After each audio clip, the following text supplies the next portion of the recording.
Olá! Entrando aqui um minutinho mais cedo para que o Instagram possa avisar a todos que nós estamos, né, ao vivo neste momento, desejosos de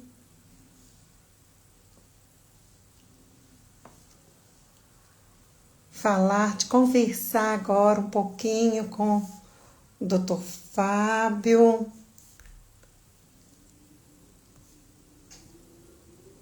Verificando aqui aqueles que vão estar conosco.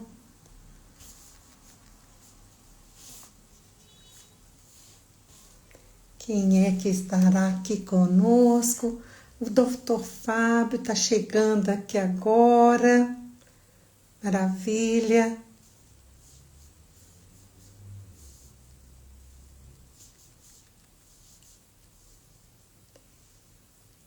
Aqui o doutor Fábio conosco. Está chegando agora. O Instagram avisando a todos vocês que estamos ao vivo. Maravilha. Agora estamos aqui. Ah, que alegria.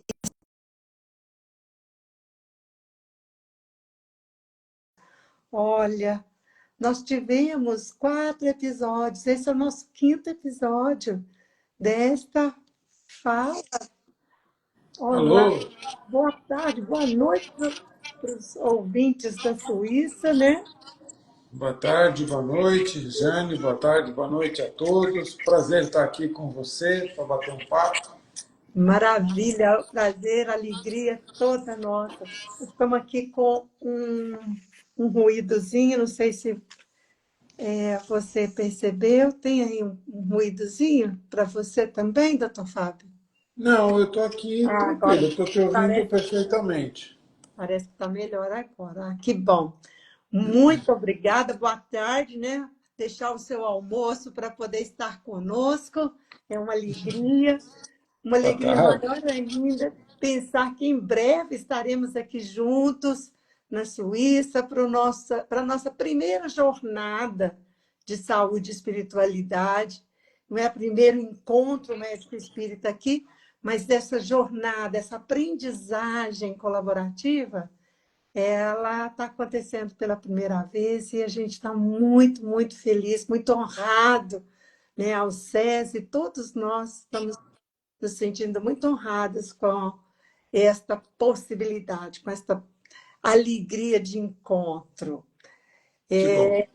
Nós já fizemos algumas apresentações ali, né? Já falamos, né? Quem é o Dr. Fábio Nasri? Já falamos um pouquinho no nosso website a seu respeito, mas seria uma alegria se você mesmo desejasse agora, né, falar um pouquinho sobre você, sobre essa sua trajetória, não apenas médica, mas médica espírita, né, cuidando desse ser integral, né, cuidando do corpo e da alma, né, e vai ser uma alegria te receber e te ouvir.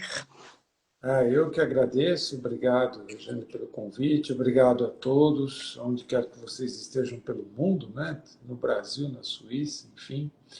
Veja, eu sou médico, eu sou primariamente endocrinologista, depois eu fiz minha formação aqui, eu me formei na Escola Paulista, aqui em São Paulo, depois eu fiz minha tese de mestrado com diabetes no idoso, depois aí por ter contato com o idoso, eu acabei ficando mais na geriatria aqui da Escola Paulista do que propriamente na endocrinologia. E aí eu segui minha carreira acadêmica até começar a trabalhar no Hospital Albert Einstein aqui em São Paulo, onde hoje eu acabo realizando as minhas atividades profissionais, inclusive no Einstein agora nós formamos o que a gente chama de GMA, que é um grupo que que trabalha a espiritualidade no Einstein. Então, a gente está aí com uma série de atividades no próprio hospital, tentando abrir essa fronteira aí da espiritualidade lá no hospital, como isso acontece em outros hospitais ao longo do mundo, né? Minha relação com a Suíça é uma relação já antiga. Em 2006 ou 2004, por aí, 2006, eu fiz meu fellow aí em Sion, né, num curso que era ligado ao Hospital de Genebra, né, o Hospital Geriátrico de Genebra. Então, eu passei um tempo aí na região mais da Suíça francesa. E é um país que a gente gosta muito. Eu visitei muito a Suíça enquanto meu filho era pequeno. Tá? E desde cedo, né, eu nasci numa família onde a minha mãe tinha mediunidade, então desde cedo a questão da mediunidade não era novo para mim. Então, esse é um tema que sempre apareceu na minha vida. E já quando eu estava na faculdade, eu já frequentava centros espíritas, tal, acabei me ligando à Miss São Paulo. Depois de um tempo presidi a Miss São Paulo, aí eu fui para a diretoria da AMI Brasil e hoje, há questão de meses, 2 ou 3 meses, eu assumi a presidência da AMI Brasil e tem bastante trabalho aí pela frente. Então, é uma carreira mista, né? Um pé no acadêmico, um pé no consultório, na lida profissional e um pé nas questões médico-espíritas, né? Tem bastante diversão aí para fazer. Que maravilha, né? Que rico, né? Não só para você, mas para todos que estão à sua volta, né? É, nossa nosso grande desejo nesta live de hoje, né, é de complementar aquilo que o Márcio Adala já muito trouxe para a gente colocou, inclusive, no nosso feed lá, mas também falarmos sobre essas questões, né? O que seriam, né, os grandes paradigmas hoje, né, e a relevância, né, da espiritualidade na medicina. A gente gostaria que você pudesse, né, com toda essa sua experiência, pudesse trazer um pouquinho a esse respeito e que a gente tivesse, né, a nossa live, o nosso bate-papo, ele vai durar aproximadamente 40 minutos, mas que a gente tivesse também a oportunidade de responder, se houver, né, perguntas aqui de algum dos nossos internautas aqui. Então, diante de tudo que você já falou, que já inclusive, né, trouxe lá para a gente na entrevista do Márcio lá, que a gente muito agradece, o que seria, né, hoje, né, na sua perspectiva, na sua experiência, né, o grande paradigma, né, da espiritualidade na medicina? Então, do meu ponto de vista, nós, quando nós estivermos aí pessoalmente na Suíça, nós vamos trazer dados mais robustos, né? Mas o que eu posso te dizer é que hoje já existem suficientes evidências científicas de que a conexão com o divino, com o sagrado, através das práticas ou da incorporação desse divino e do sagrado na vida cotidiana das pessoas traz bons resultados a nível de saúde. Quer esta pessoa frequente o local da sua crença, seja uma igreja, seja uma sinagoga, seja uma mesquita, seja um centro espírita, não importa.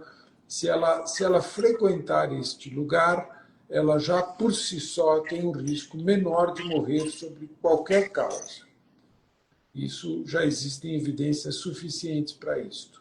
Se a pessoa, mesmo que não frequente esses lugares, se ela vive a sua vida segundo as suas crenças, sejam elas quais forem, se ela é uma pessoa fiel ao que ela acredita, e se essa crença dela, na visão dela, conectá-la com o que seja sagrado ou divino, ela também tem benefícios na saúde. E isso se comprova em vários ramos da saúde, não só na saúde mental, na depressão, na demência, como também nas doenças orgânicas, nas doenças cardiovasculares, nas doenças crônicas. Isto não quer dizer que estas pessoas não terão as doenças. Mas isso quer dizer que, caso elas venham a ter, elas terão uma evolução melhor sobre vários aspectos, a nível de qualidade de vida, de aceitação, de lidar com isto e tudo mais. Qual é o paradigma? O paradigma é, ou qual é a nossa dificuldade? É o como. Né? A gente não sabe ainda quais são os meios pelos quais esses resultados acontecem. Né? Então, por exemplo, o que nós sabemos? Nós sabemos que as pessoas que vão à igreja, ou que vão à missa, ou que rezam, ou que oram, têm diminuição do nível de cortisol. O cortisol é um hormônio relacionado a estresse, obesidade. Tem também diminuição de alguns mediadores inflamatórios. A gente sabe que doenças inflamatórias acometem frequentemente pessoas, doenças autoimunes. Então, aparentemente, estes marcadores eles têm um nível diminuído nas pessoas que têm estas crenças ou que se ligam ao divino, ao sagrado. Mas a gente ainda não sabe quais são os mecanismos celulares, os mecanismos de fato pelos quais esses bons resultados acontecem. Eu acho que esse é o gap que a gente tem aí, esse é nosso desafio para os próximos anos, é entender o processo. Né? Entendendo que este processo provavelmente não é um processo eminentemente físico ou biológico simplesmente. É um processo que transcende essas variáveis, é um processo que provavelmente vai para a esfera do fluídico, da energia, do que você quer que chame, do etéreo, que esteja entre o biológico e a alma, ou a intenção, ou a vontade, ou a psique, também dê o nome que você quiser. Mas existe algo no meio do caminho que a gente ainda não consegue medir, e eu acho que esse vai ser o nosso desafio para o futuro. Para o futuro. Pois é, porque hoje o que a gente percebe é que assim, muitas tradições, mesmo escolas e universidades, estão todas muito empenhadas em fazer esse tipo de pesquisa, em buscar estes números, mas ainda há, né, o que a gente percebe é que há ainda uma timidez nas pessoas nesse sentido, né? Elas ainda estão um pouco reticentes ainda para aceitarem, para poder dialogarem, para trazerem isso de uma forma mais natural, né? Embora a gente saiba que, né, existem muitas, a física quântica e tantos outros, né, vem nos oferecendo tudo isso. E você acredita, então, que este gap é o que pode fazer uma mudança? Ou você acredita que tem a ver também com tudo isso que a nossa humanidade vive atualmente? Ela está, né, num momento de grande ebulição, né? As pessoas estão bastante confusas mesmo, né? O que você pensa a esse respeito? Eu penso assim, primeiro, retomando um pouco a sua fala, né, de fato, existe sim um movimento nas faculdades, nas escolas médicas, no mundo científico, para pesquisar esses eventos e fenômenos. Né? O Brasil hoje ocupa uma posição de liderança nisso, quer dizer, o pesquisador que mais publica no mundo, que é o Dr. Giancarlo Luchetti, é brasileiro, né? Porém, muitas destas pesquisas elas estão associadas a fim de vida, a cuidados paliativos. Né? Então, assim, a gente não tem mais nada para fazer, então vamos chamar o capelão, vamos chamar o padre, vamos chamar o rabino, porque a gente aqui não tem mais nada para fazer. É esta visão que eu acho que tem que mudar. A gente tem muito para fazer e a gente não precisa esperar a pessoa estar num quadro de terminalidade para fazer alguma coisa. Né?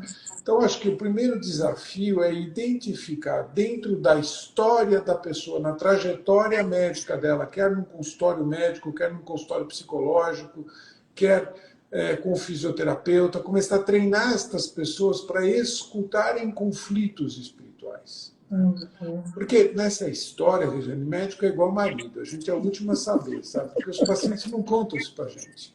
né? Porque eles têm medo que a gente vai falar que isso é bobagem, para com isso, tal. E porque na consulta médica a gente tem que ficar preocupado com colesterol, diabetes, glicose, pressão, não sobra tempo para ficar. Então, muitas vezes, quem escuta isso é o psicólogo, é o enfermeiro, é o fonoaudiólogo, né? E qual é a ausculta que a gente tem que desenvolver? A ausculta do conflito, né? Porque muitas pessoas acham que a doença é algo que está punindo elas. Elas têm a ideia de que estão sendo punidas. Então, por que isso está acontecendo comigo e não está acontecendo com a tagarela da vizinha? Ela é muito pior que eu, né? Eu sou tão digno, sou tão assim, né? Não mereço isso, né? Ou então Deus me abandonou, Deus não existe, que Deus é esse, né? E a essa desconexão com o divino que as pessoas têm que treinar a sua ausculta. E aí, indo para a sua segunda fase, sim, de fato, hoje, no nosso mundo, né, na nossa dinâmica de universo, de planeta, a gente vive essa desconexão com o divino em muitos aspectos, né? Muitas pessoas se desconectaram com o sagrado, se desconectaram, inclusive com a espiritualidade ancestral, né? Porque nós somos seres espirituais desde a época das cavernas, né? E se a gente se desconectar com isso, começar a se conectar pura e simplesmente com uma cultura secular, de que a gente vai terminar por aqui, depois daqui não tem mais nada, aí a gente vai achar que a melhor coisa do mundo é ter o melhor celular, o melhor carro, ter a mulher mais bonita, beber mais nas festas, né? E com isso a gente se desconecta do divino. E é essa desconexão do divino que, de certa forma, me preocupa muito. Porque aí você passa a entender que você é só você, você vem aí a questão do egoísmo, a questão de não entender que é um com o todo, nós somos todos, estamos todos no mesmo guarda-chuva, né? O que eu penso impacta em você. Nessa hora que eu deixo de pensar no outro como sendo parte de mim mesmo, eu me desconecto com o divino. E é É, isso que me preocupa. o desconhecimento de nós mesmos também, né? Nesse sentido, né? É, deixa eu verificar aqui se tem alguma pergunta, porque aí, se tiver, a gente já pode estar seguindo com elas. Não, nesse momento não. Tem um monte de aceno aqui, muitas pessoas aqui, né, aderindo à nossa live. E falando ainda, né, neste mesmo diapasão, que é a questão mesmo, né, das pessoas entrarem em contato com elas mesmas, com aquilo que traz da ancestralidade, da raiz que ela traz, né? A Fátima está fazendo uma pergunta aqui, que é também dentro desse nosso contexto aqui. Porque o que a gente percebe é que mesmo médicos que às vezes tiveram algum tipo de experiência de contato, né, com essa questão religiosa, ele ainda é muito tímido nesta abordagem, né? Ele tem ainda muitas reservas. E a Fátima, ela pergunta aqui, vou ler exatamente o que ela escreveu. O senhor falou que já viveu com a mediunidade desde criança com a sua mãe. Como o senhor explica a mediunidade com a medicina? Existe uma relação concreta? Olha, só começando um pouquinho pela sua fala antes, né, dos médicos, tal. A questão da medicina é que a medicina ela é uma religião em si própria, né? A medicina tem uma regra, tem liturgia, tem hierarquia, tem boas práticas. Então, assim, o médico ele muitas vezes abandona a religião do seu lar, né, para abraçar a medicina, e na medicina ele encontra muitos aspectos que você, inclusive, encontra em seitas religiosas, né? O médico tem que ser daquele jeito, tem que fazer aquilo daquela forma, tem que responder não sei quem. Então, isso muitas vezes enquadra e engessa um pouco o médico, nesse sentido dele poder abrir um pouco essa questão, né? Na questão da pergunta, né, basicamente a mediunidade ela é muito comum. Né? Boa parte de nós tem, com certeza, alguma sensibilidade, quer intuitiva, quer perceptiva, quer sensorial, quer inclusive psicográfica, o que quer que seja. Né?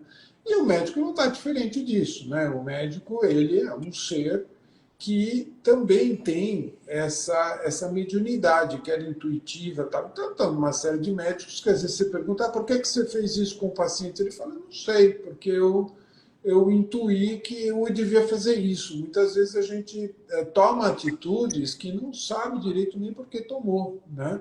Eu cheguei a dar plantão com médicas que chegavam para mim e falavam, aquele senhor ali não está bem. E eu falava, não, imagina, ele está ótimo. Tal. E depois de um tempo ele tinha um problema. Quer dizer, ela conseguiu captar algo que eu não captei. Né?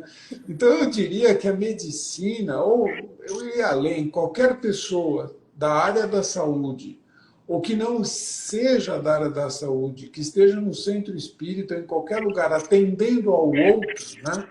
Esta pessoa que se abre para atender ao outro, dá uma chance para que o exercício da mediunidade dela aconteça. Né?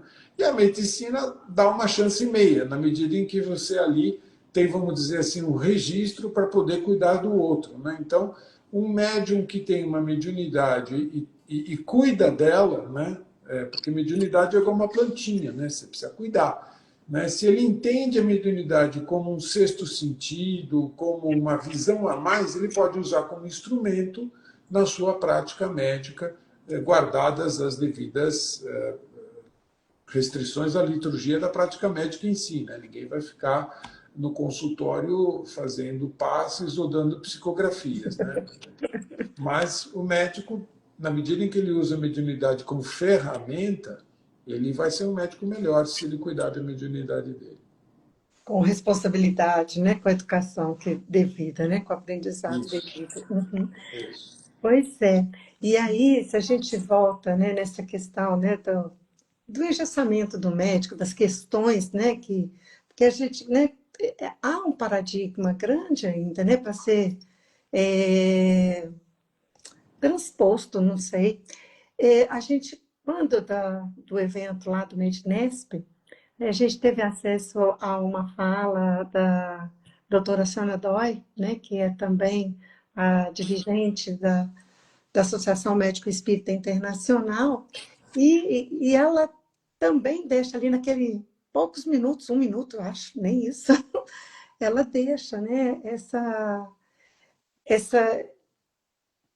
essa voz de que, né, os médicos precisam cuidar do ser humano como um todo. Ele é um cuidador, né? Ele tem, como você diz, né, autorização bevírrica para poder é, cuidar e nem sempre, né, como a gente pode perceber, ele não olha para aquele ser, aquele cliente, aquele paciente como um todo. E isso ainda é ao que tudo indica, um grande limitador. No seu perceber, agora à frente, inclusive, da Associação Médico Espírita do Brasil, né, da AME Brasil, como é que você percebe que a gente pode estar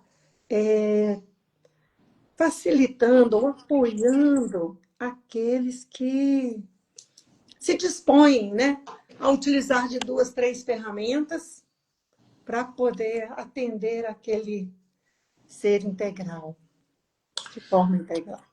Falando enquanto AMI Brasil agora, né, é um dos nossos desejos, né, que nós comecemos a organizar cursos para as pessoas que queiram entrar na AMI Brasil, da área da saúde, para que elas comecem a ter noções, por exemplo, o que é a fisiologia espiritual? Como funciona o espírito? Como as doenças acontecem? Né? Como a gente pode agir para que isso tenha um impacto adequado, não exagerado, na vida das pessoas? Como a gente pode ajudá-las?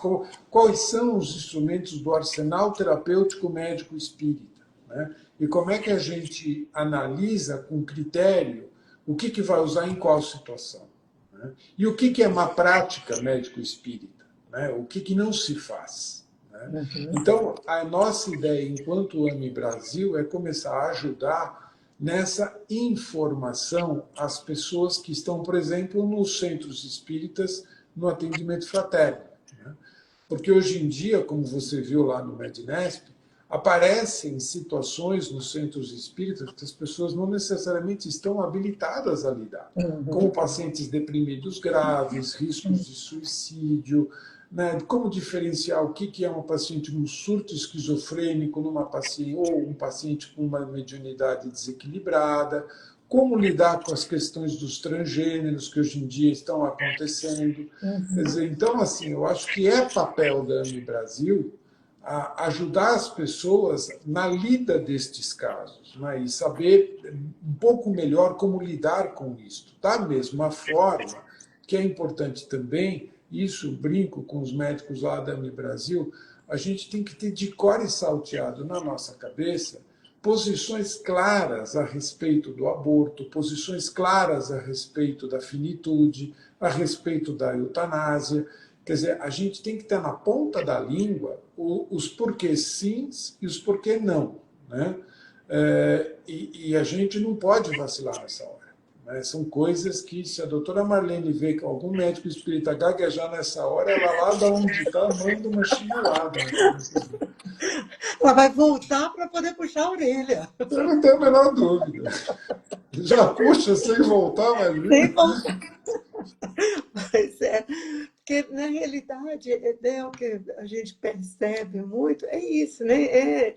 É ter essa clareza de quem nós somos, né? No que acreditamos e o que nós fazemos com aquilo que temos, com aquilo que já temos, né? E eu percebo também, né, na minha pouca experiência, eu percebo também que, assim, muitas pessoas têm muita dificuldade de olhar para si mesmas, saber assim, olha, eu acredito, eu vivenciei isso, eu tenho recursos para dizer, olha, não posso apoiar, estou falando de mim agora, não posso apoiar a eutanásia, não posso o aborto. Então, essas são questões que realmente, assim, eu acho que a gente precisa mesmo levantar esse questionamento, não só para o público em geral, paciente, mas, sobretudo, né, naquele que é um cuidador, né? E a doutora Marlene, com toda certeza, puxaria a, a orelha de todos. Mas vai vir uma chinelada que você não vai ver nem da onde, viu? Isso mesmo. Deixa eu ver se tem mais alguém aqui que gostaria de fazer alguma pergunta. Não, não temos mais nenhuma pergunta aqui por enquanto. Sei que você precisa almoçar, né? Também. Está na hora do Tá seu tranquilo. almoço aí. Nós temos ainda, né, aqui alguns minutinhos, pelo menos mais 5 minutinhos, se algum dos nossos internautas desejar fazer alguma pergunta, estejam à vontade para escrever aqui para a gente.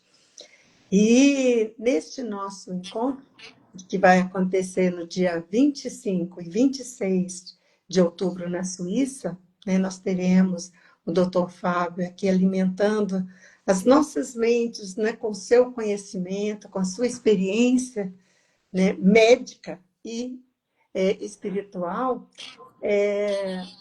Nós teremos a oportunidade de estarmos juntos em Zurique, no dia 25, e em Berna, no dia 26. Aqueles que nos ouvem, providenciem logo as suas inscrições, porque as vagas são limitadas. Como nós teremos um momento de interação, de aprendizagem comum, colaborativa, o que vai acontecer? Nós não podemos abrir para um grande auditório, não vai ser um momento de palestras, né? Vai ser um momento de interação, de contribuirmos uns para os outros. Tem uma outra pergunta que não está aqui, né, doutor Fábio, mas que me fizeram no privado, me escreveram no privado aqui. Olha, você não colocou ali para a gente que ele foi médico do nosso rei, que ele teve uma experiência junto com o nosso rei. Será que o rei Pelé, ele também acreditava na mediunidade, nessas coisas? As perguntas agora são um pouquinho diferentes da que o Márcio trouxe lá, mas para mim a pergunta foi: será que Pelé também acreditava na mediunidade? Será que Pelé sabia que o doutor Fábio era espírita? Então, se o senhor estiver à vontade para responder, por favor, você, desculpa. Olha, eu fui médico do Edson, né? Porque eu falava com ele que Pelé era para a turma, para mim ele era o Edson, né? Eu fui médico do Edson por 9 anos e meio, até o fim. Até o seu último dia eu estava lá. E o Edson ele tinha uma característica, ele era extremamente religioso. Ele tinha um crucifixo do lado da cama, e às vezes eu chegava para ele e falava assim: Edson, vamos fazer uma prece? E vamos. Aí ele falava, eu falava: você quer fazer ou quer que eu faça? Aí ele falava: não, deixa eu fazer. E o Edson, né, o Pelé, ele começava a prece da seguinte forma: Deus, como é que é? Deus, eu agradeço por poder agradecer. E aí ele escolhia a prece do jeito dele, né? Ele tinha um jeito muito gostoso. Ele falava: o tio Joca, o tio não sei o quê. Ele lembrava de todo mundo que já tinha ido, né? E esse crucifixo não largava ele, né? E depois, quando ele veio desencarnar, eu fiquei muito feliz quando vi a Márcia, que é a esposa dele, né, colocar no caixão do lado dele o crucifixo que ele usava para rezar. Então, assim, ele sabia que eu era espírita. Ele, inclusive, contou que ele já teve com o Chico várias vezes, né? E ele gostava do Chico, né? Ele falava: aquele senhor lá era muito legal, tal. E ele era muito gozado, né? Ele era um sujeito muito gozado, né? Uma vez ele falou para mim: olha, uma vez eu estava na Rússia vendo um jogo e aí eu vi que a segurança se movimentou toda e de repente veio o Putin me abraçar. Ele não parecia tão mal assim. Ele era muito espontâneo. É uma figura muito agradável, muito agradável. Com toda, Muito agradável. com toda certeza, né? Uma boa experiência, um bom momento. Mas as pessoas ficam sempre questionando, né? Sempre idealizando coisas e visualizando. Não nos escreveu aqui, mas me fez a pergunta que eu trouxe também. A Valéria está perguntando aqui: como o senhor se sente como médico e espírita? Então, esse é um ponto interessante que a gente se debate, né, no Brasil, porque eu não vou, primeiro, respondendo a sua pergunta, Valéria, eu me sinto muito bem, me sinto muito feliz, porque eu sinto que existe dentro de mim a harmonia entre as duas questões. Eu não tenho conflitos nem com um lado nem com o outro. Mas a gente se pergunta muito na AME, porque dá a impressão que a AME Brasil, né, sim, de fato, nós temos 60, um pouco mais AMEs pelo Brasil, mas nós não somos muitos, né? Nós não somos muitos, nós não somos, na AME São Paulo aqui, se conta nas duas mãos o número de médicos ou profissionais de saúde que são participantes efetivos, né? E a gente se pergunta por quê, né? É que existe uma dicotomia muito interessante nos médicos, né? Os médicos do centro espírita para fora são médicos e quase não são espíritas. E da hora que entram no centro espírita, eles são espíritas e esquecem que são médicos, né? Casar as duas coisas ainda é um desafio, eu acho que para boa parte dos médicos espíritas, porque é como se tivesse uma divisória, né? Eu estou no hospital, não, porque eu sou o doutor fulano. Sou espírita? Não, imagina, que é isso, tal. Aí chega no centro espírita, estou precisando de um médico. Não, eu sou espírita, eu dou passe e tal, mas aqui eu meio que esqueço que eu sou médico. Então, juntar as duas coisas é quase como juntar duas entidades, é quase esquizofrênica a relação, porque é difícil. Mas eu me sinto muito bem. Que bom, que exemplo, né? Que a sua experiência, né? Mais de 30 anos como médico, então, e consegue, né, oferecer para aqueles que estão começando, principalmente, né? A gente viu lá que foi uma das coisas que muito me alegrou, perceber a atividade dos acadêmicos lá na, no Congresso Médico Espírita, no Medinesp, né? E tal. Então, assim, essa sua fala é realmente estimulante para todos eles, né? Para aqueles que estão começando, e mesmo aqueles que estão começando a conhecer o Espiritismo, né? Você tem um programa, né, lá na AME Brasil, ou na AME São Paulo? Não, na AME É São de São Paulo. na AME São Paulo, que é Café com André Luiz, não é mesmo? E André Luiz, nossa, ele traz tanta coisa para a gente. Eu fico me perguntando, será que os médicos todos, né, que se questionaram, já leram uma vez André Luiz do começo ao fim? Porque ele traz tanta coisa para nos alimentar e orientar. Como é que foi O Jaider. essa sua relação com o André Luiz? Já que eu... É assim, esse programa é um programa que a gente faz em São Paulo, é um programa mensal, né? Nós já temos 30 e poucas edições. É, me dá 38. muito, me dá muito prazer fazer. E o Jaider, né, lá é um médico espírita lá da sua terra, lá de Minas, né?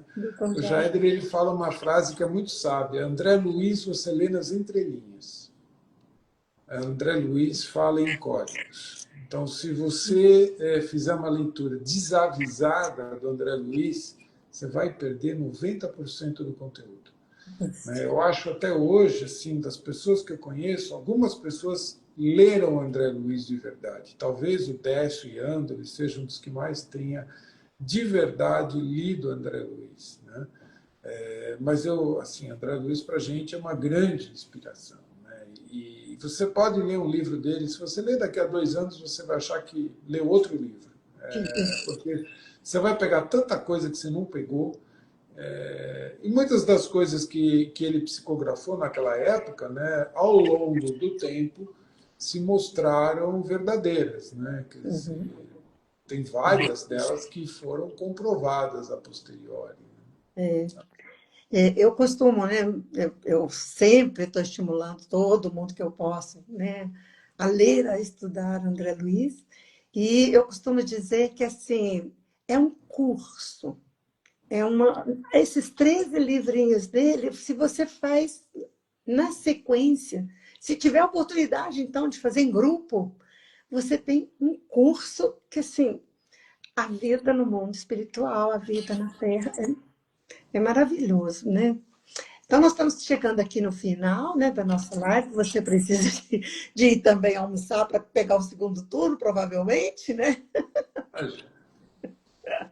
Deixa eu verificar se tem mais alguém que gostaria de fazer algum comentário, alguma outra pergunta por aqui. Nós vamos agradecendo a todos, convidando mais uma vez para estarem conosco no dia 25 e 26 de outubro, Zurique e Berna. E é só presencial, então garanta a sua vaga urgentemente, porque a gente está chegando no finalzinho delas. A Lília Levi está aqui falando, ó, estamos ansiosos por sua chegada na Suíça. Essa interação, né? Essa interação tete a tete é realmente gratificante, com toda certeza. Então, eu vou agradecer a sua alegria desse bate-papo e, como a Lília já disse, ansiosa para chegar, né, o dia 25, para a gente estar juntos aqui com a doutora Nelly, com a doutora Cristina, para que a gente possa falar, né, curar o corpo e acolher a alma. Muitas vezes, obrigada. Obrigado a você e a todos que estiveram conosco aqui. Gratidão e até breve. Tá bom. Tchau, até breve. Tchau, tchau. Tchau, tchau.